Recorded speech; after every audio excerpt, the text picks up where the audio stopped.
Hey guys, welcome. Papakita ko lang yung backyard ng bahay ng kaibigan ng misis ko. Which is very interesting kasi nasa Florida sila. Siyempre, hindi natin pwede sabihin yung address, no? Pero very interesting kasi being Florida, alam naman natin na mainit, pero meron silang sauna bath, no? So, itong sauna niya, ginawa niya lang, sabihin, ginawa nung husband. So, sabit ka dito ng robe mo, towel, and eto.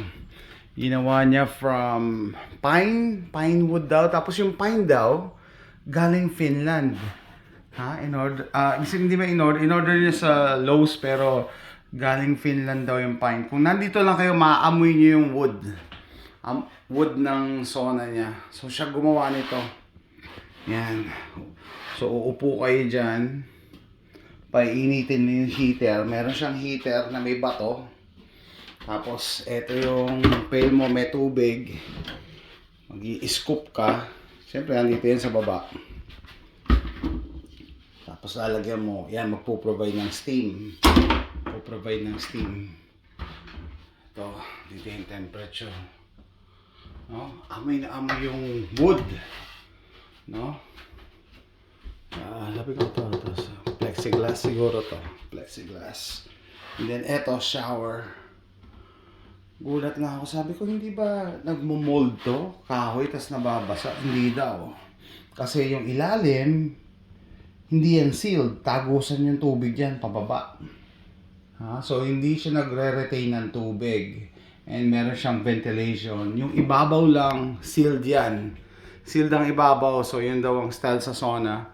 Kasi daw sa Finland, lahat daw ng bahay doon may sauna. Yung ibang bahay nga daw, dalawa pa eh. Dalawa pa yung sauna nila, no? Isang inside, isang outdoor. Okay? Isang indoor, isang outdoor. So, itatrap niyo yung heat sa ibabaw. Tapos yung ilalim, yung source ng air. Kaya saradong sarado. Okay? Ginawa niya to by hand. Siya lang gumawa nito. Extra storage. Ganyan yung wood, oh. Firewood daw yan. Kailangan na ng firewood. Galing. Galing. Para siyang tiny house. No? Yan. Nawa niya lang. Pakita ko yung sauna. May sarili silang sauna ba? And kakaiba to dahil Florida to eh. Alam natin mainit na sa Florida eh. Usually malalamig na lugar, pero yung asawa niya kasi, yung lalaki, Finnish, taga Finland. And isa pang kakaiba dito sa backyard nila or bahay nila, may mga kawayan sila. Hindi ko lang alam kung anong species ng kawayan to, no? Kasi sobrang taas. And parang hindi siya yung kawayan na katulad sa atin. Sobrang taas. Ganda ng backyard nila. Yan, nakapaanga lang ako eh. Malinis. Tapos siya rin gumawa ng deck. Maliit na pond. Ganda. Ito, kawayan na naman to. Kita nyo? Everyday daw. Ilang inches tinutubo niyan. Tumutubo daw ng tumutubo. Tumatayo. Ayan o. Kaya so, ang ganda dito. And then, nagulat ako, no? Kahit Florida siya, mas malamig dito sa kanila ng probably 1 to 2 degrees colder compared sa Orlando or sa city. Ito, nabili lang daw nila to na second hand, tapos nire-purpose, pinaint lang. No? Tibay. Ito, yung lalaki lang din ang gumawa nito. Outdoor kitchen. Imagine mo, gagawa ka ng ganito. Kasi yung lalaki all his life contractor daw. So sanay na sanay. So gumawa ng decking. Ang ganda. Ganda. Lalo na sa gabi may ilaw. So kawayan.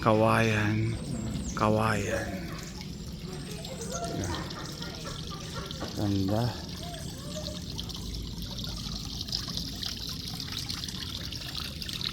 Yan ang backyard nila.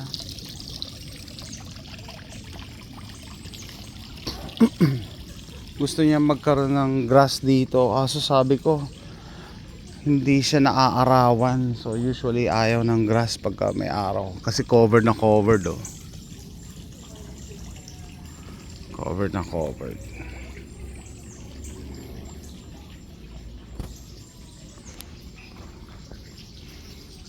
Sabi ko sa ano, doon sa lalaki, I like your house when we park at the front. I like it even more nung makita ko yung backyard nyo. It's a haven, it's a paradise.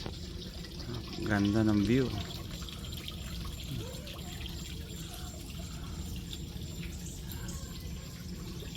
Hindi ko na kayo i-house tour sa loob, no, to give them privacy.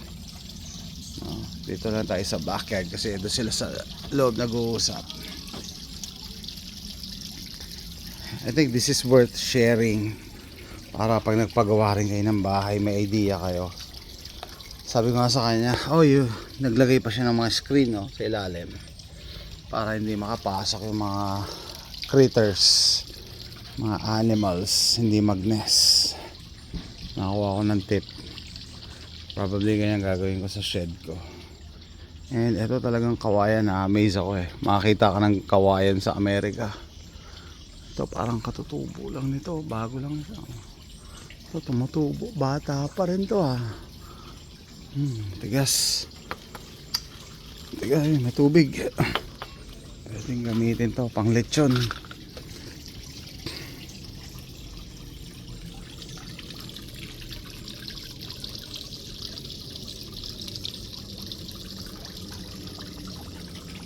Look how tall these bamboo trees are.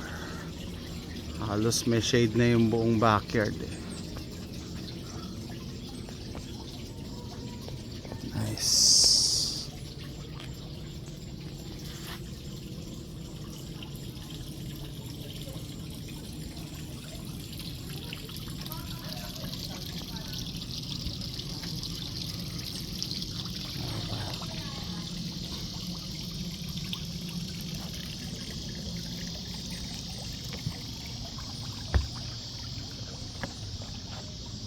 This is mint.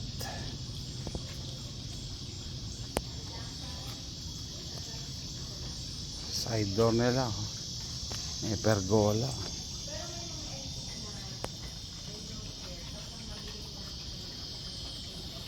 Nakaka-relax. And most of the time dito rin sila hang out or nag-i-invite ng friends sa backyard. Oh, hindi ko pala napakita. Meron silang screen house. Hindi siya greenhouse eh. Screen house lang. Kasi pag greenhouse dito sa Florida, masyado na mainit. Screen lang para hindi pumasok yung ibang insekto doon sa mga halaman na iniingatan nila. Anyway, ito po. Ito yung sauna bath nila. May display. Siya lang gumawa, hindi siya nag-hire ng manggagawa para gawin yung sauna bath. Nice. And sabi ko, tuwing kailan nyo ginagamit yung sauna nyo? When they feel like. Sabi ko, akala ko kasi ginagamit lang yung sauna pag malamig. Pag gusto lang daw na kasi nakaka-relax daw, tapos mas masarap tulog nila sa gabi. Oo nga naman, no? Sabi ko siguro scientifically nagpo-promote siya ng circulation, no? Tapos lalabas lahat yung mga pawis mo, toxins, sabi.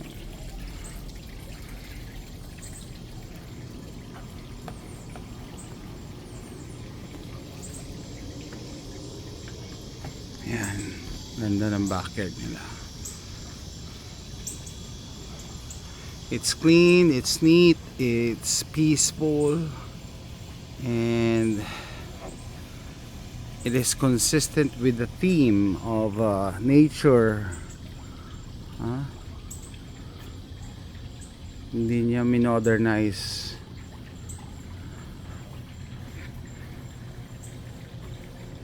Okay guys, so that ends this video Shinare ko lang yung backyard nila para kami rin magkaroon ng idea in the future. Babalikan ko tong video na to. One of the best na nakita ko. Okay guys, thanks for watching.